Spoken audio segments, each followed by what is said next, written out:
अस्सलाम वालेकुम। आज हम फर्स्ट ईयर क्लास के मैथमेटिक्स के चैप्टर नंबर 4 क्वाड्रेटिक इक्वेशंस को डिस्कस करेंगे। क्वाड्रेटिक चैप्टर की तरफ आने से पहले हम क्वाड्रेटिक इक्वेशंस को डिस्कस करने से पहले हम ओवरऑल इसका जो है वो इंट्रोडक्शन देखते हैं कि इसमें जो है वो बताया क्या गया है। इसमें जो है इस चैप्टर में हम डिफरेंट मेथड्स जो हैं वो डिस्कस करेंगे क्वाड्रेटिक इक्वेशंस के सॉल्यूशन के लिए। ठीक है, थोड़ा सा हम चैप्टर की तरफ आने से पहले हम देखते हैं कि इक्वेशन क्या होती है। Equation any open sentence that can be form by the sign of a equality is called equations. कोई भी ओपन सेंटेंस जो कि इक्वल के साइन के साथ जो है वो रिप्रेजेंट हो उसे हम इक्वेशन कहते हैं। इक्वेशंस के टाइप्स की बात करें तो सबसे पहले हमारे पास क्या आ जाता है, लीनियर इक्वेशंस। लीनियर इक्वेशन की जनरल फॉर्म जो है वो हमारे पास है A X plus B is equal to zero and A is not equal to zero. इसको जो है कि आइडेंटिफाई करने के लिए कि हमारे पास ये इक्वेशन जो गिवन है ये कौन सी इक्वेशन है, उसके लिए ये जहन में रखना चाहिए कि वेरिएबल जो है यहाँ पे एक्स वेरिएबल है और ए और बी हमारे पास क्या है, कांस्टेंट। पहली बात ये इक्वेशन है कि नहीं, इक्वेशन है क्योंकि ये इक्वल के साइन के साथ आई है। दूसरी बात कि अब हमारे पास ये कौन सी टाइप है इक्वेशन की, तो ये लीनियर है कि वेरिएबल की हाईएस्ट पावर अगर 1 हो तो उस तरह की इक्वेशन को क्या कहते हैं, लीनियर इक्वेशन। अगर हम इसको मज़ीद देखें तो इसके साथ जो है वो मैंने कंडीशन लिखी हुई है A is not equal to zero. इसका क्या मतलब है, इसका ये मतलब है कि वेरिएबल के साथ वाली जो कांस्टेंट वैल्यू है वो ज़ीरो नहीं होनी चाहिए। Is not equal to zero का यही मतलब है ना कि वो ज़ीरो नहीं होनी चाहिए। अगर ये ज़ीरो हो गई तो ये हमारे पास वेरिएबल जो है ये इसके साथ मल्टीप्लाई हो रहा है, ये भी ज़ीरो हो जाएगा और हमारे पास क्या बचेगा, B is equal to zero. जो B is equal to zero जो कि हमारे पास सिर्फ इक्वेशन होगी, लीनियर इक्वेशन नहीं होगी। नेक्स्ट देखें तो लीनियर इक्वेशन के बाद आ जाती है बारी क्वाड्रेटिक इक्वेशंस की, जो कि हमारे चैप्टर का नेम भी है। इसकी जनरल फॉर्म देखें तो A X square plus B X plus C equal to zero and A is not equal to zero.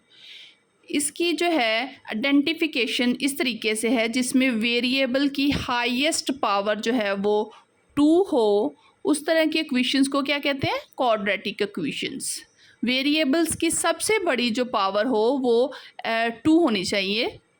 यहाँ पे देखें A X square plus B X plus C is equal to zero और साथ में condition है is not equal to zero. इसका ये मतलब है जैसे पिछली लीनियर इक्वेशन में हमने देखा था कि वेरिएबल के यहाँ पे वेरिएबल एक्स और उसके साथ ए था और उसकी पावर 1 थी, उसको मैंने A is not equal to zero condition दी गई थी क्योंकि वो लीनियर इक्वेशन की फॉर्म थी।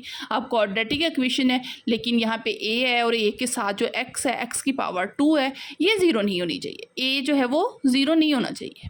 अगर ए ज़ीरो हो जाए तो इसके बाद जो हमारे पास फॉर्म बन जाएगी, अगर ए जो है वो ज़ीरो हो जाए तो हमारे पास फॉर्म बनेगी B X plus C equal to zero.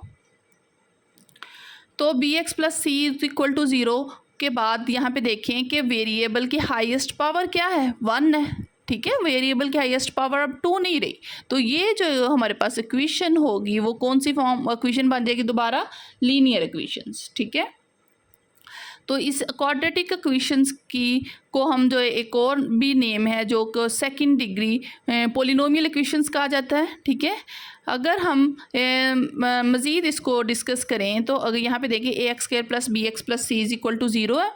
हाँ, और अगर हम कहते हैं कि A is not equal to zero हो तो हमारे पास जो है वो इक्वेशन जो है वो क्वाड्रेटिक इक्वेशन होगी। अगर हम कह दें कि दूसरी फॉर्म यहाँ पे दूसरा कांस्टेंट जो है बी अगर हमारे पास ज़ीरो हो जाए तो फिर हमारे पास फॉर्म क्या बनेगी ऊपर वाली इक्वेशन की, A X square plus C is equal to zero और साथ condition A is not equal to zero वैसे दी गई है। तो फिर इस तरह की इक्वेशन को, ये भी हमारे पास क्वाड्रेटिक इक्वेशन है लेकिन इसका एक और नेम भी है जिसको प्योर क्वाड्रेटिक इक्वेशंस कहते हैं।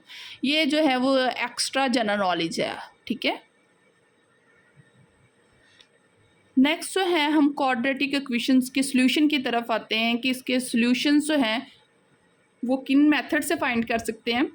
तो पहला जो है बाय फैक्टराइजेशन, दूसरा है बाय क्वाड्रेटिक फार्मूला और तीसरा है बाय कंप्लीटिंग स्क्वायर। इस के बाद जो है हमारे पास एक्सरसाइज स्टार्ट होगी जिसमें हम तीनों को ब्रीफली जो है वो डिस्कस करेंगे।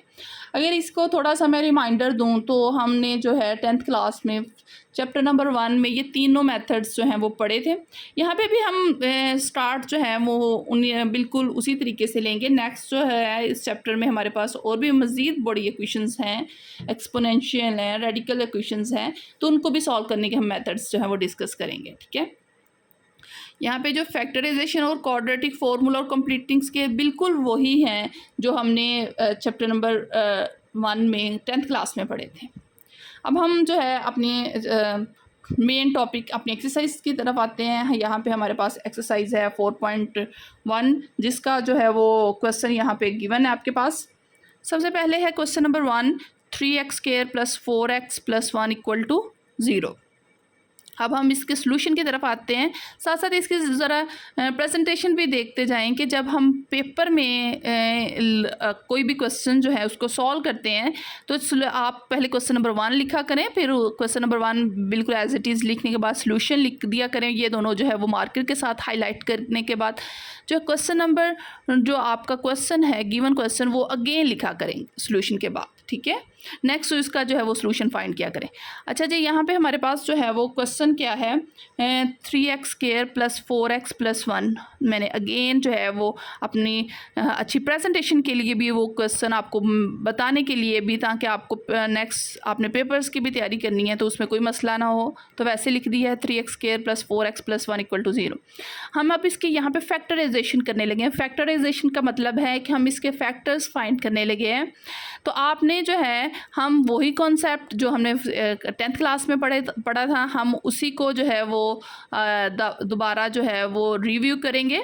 तो उसमें यहाँ पे देखें कि उसका तरीका ये था, मेथड ये था कि 3x और जो साइड्स वाली वैल्यू है उन दोनों को हम आपस में मल्टीप्लाई करके लिख देते थे। जैसे यहाँ पे मैंने लिखा हुआ है 3x² + 1 है ना, साइड्स वाली, ठीक है, इनको मल्टीप्लाई करके लिखेंगे तो हमारे पास क्या आ जाएगा 3x²। ठीक है, अब हमने जो है नेक्स्ट अगले स्टेप में 3x² और 1 वैसे का वैसे ही लिख देना है, लेकिन जो हमारी मिड वाली वैल्यू है 4x, इसकी जगह हमने 2 फैक्टर्स लिखने हैं। वो दो फैक्टर्स हमने कहाँ से लिखने हैं और किसकी हेल्प से लिखने हैं, वो जो हमने साइड्स वाली वैल्यूज़ दोनों को मल्टीप्लाई करके लिखा था, वहाँ से हमने दरमियान वाली अपनी मिड वाली वैल्यू जो कि 4x है उसके फैक्टर्स फाइंड करने हैं।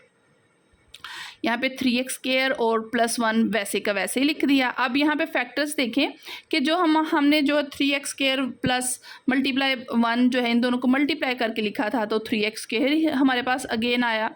तो हमने जो है देखना है कि अब 3 जो है हमारे पास कि कौन कौन से मल्टीपल्स बन रहे हैं, कौन कौन किस किस के टेबल में आ रहा है। तो 3 1 के टेबल में और 1 3 के टेबल में, ऐसे ये दोनों फैक्टर्स बने हैं। लेकिन हमने इन दोनों में से वो वाले दोनों फैक्टर्स यहाँ पे लिखने हैं, 4x की जगह लिखने हैं कि जो इन दोनों को आपस में अगर हम प्लस माइनस करें तो हमारे पास दरमियान वाली वैल्यू आए। इन दोनों को आपस में मल्टीप्लाई करें तो जो हमारे पास साइड से मल्टीप्लाई करने के बाद वैल्यू आई है वो आए। तो यहाँ पे हमने जो है वो लिख दिया है 4x की जगह 3x + 1, ठीक है, और ये 3x² और ये 1 जो है यहाँ पे वैसे का वैसे ही लिखा है।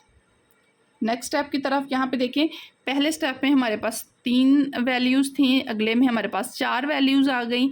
अब हमारा नेक्स्ट जो है प्रोसीजर क्या है कि हमने इन दोनों में से जो कुछ कॉमन लेना है और इन दोनों में से कुछ कॉमन लेना है। ठीक है,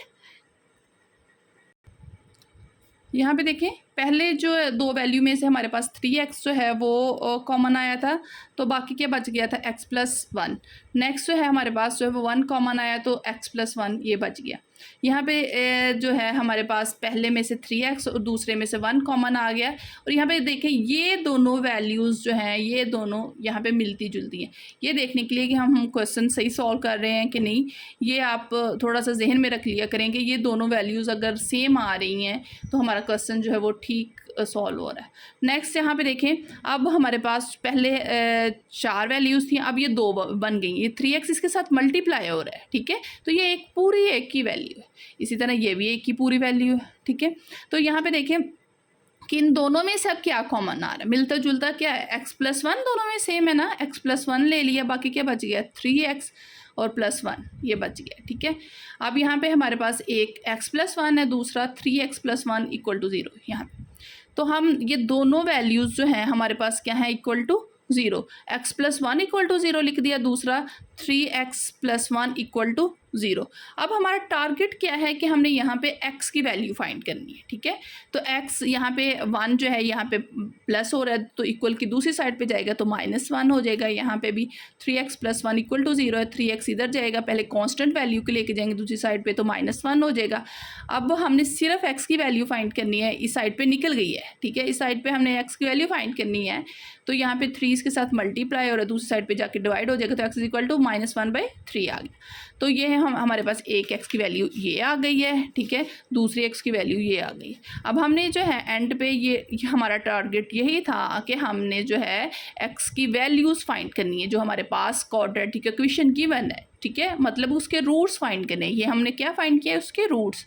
तो अब हम इसको बिल्कुल अपन जैसे हम पहले जो फैक्टराइजेशन के क्वेश्चन सॉल्व करने के बाद सोल्यूशन सेट लिखते थे, SS सोल्यूशन सेट लिखते थे, वैसे लिख देंगे। हमने इसके को जो है वो कर्ली ब्रैकेट या मिड ब्रैकेट में लिख दिया -1 और दूसरा -1/3, यही हमारा आंसर है।